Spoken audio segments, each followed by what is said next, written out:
रूस और यूक्रेन में जारी युद्ध और उसके जवाब में पश्चिमी देशों द्वारा लगाए गए प्रतिबंधों के बीच भारत की आपसी साझेदारी अब तक किसी देश के साथ बिगड़ी नहीं है। यही कारण है कि कई देशों से डेलीगेशन भारत पहुंचा, जिसमें एक नाम जर्मनी का भी है, जिसमें ऊर्जा और क्लाइमेट चेंज को लेकर दोनों देशों के बीच बात हुई। बता दें, अपने तरह की द्विपक्षीय साझेदारी को निरंतर आगे बढ़ाने के बाद भारत अब तेजी से आगे बढ़ रहा है।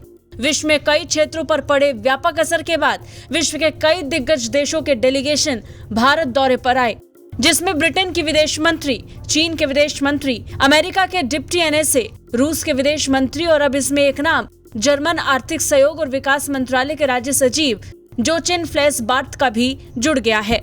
जानकारी के मुताबिक भारत के प्रधानमंत्री नरेंद्र मोदी विभिन्न देशों के दौरे पर जाने वाले हैं। मई महीने में प्रधानमंत्री का 3 देशों का दौरा लगभग तय है। खबरों की माने तो मई के पहले हफ्ते में जर्मनी, डेनमार्क और फ्रांस के दौरे पर प्रधानमंत्री नरेंद्र मोदी होंगे।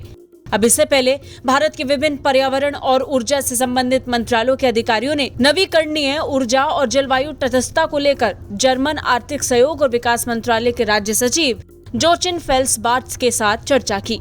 इस बैठक में 2030 तक रिन्यूएबल एनर्जी के माध्यम से बिजली उत्पादन को 500 गीगावाट तक बढ़ाने और 2070 तक जलवायु तटस्थता के लक्ष्य तक पहुंचने को लेकर चर्चा हुई।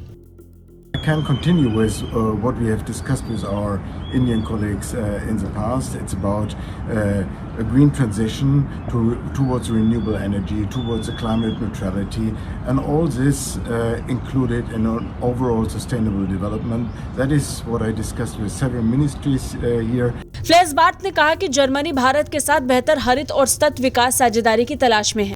बता दें, यूरोप संघ भारत के रिश्ते काफी महत्वपूर्ण हैं। ऐसे में इस दौरे के दौरान भी प्रधानमंत्री मोदी द्वारा सबसे ज्यादा क्षेत्रीय सहयोग, व्यापार और अर्थव्यवस्था पर जोर दिया जाएगा। भारत की चिंता इस समय ये भी है कि यूरोपीय यूनियन देश के लिहाज से तीसरा सबसे बड़ा ट्रेडिंग पार्टनर है। ऐसे में रूस यूक्रेन युद्ध की वजह से उस साझेदारी पर कोई असर न पड़े, भारत इसका पूरा प्रयास करने वाला है। ब्यूरो रिपोर्ट, भारत तक।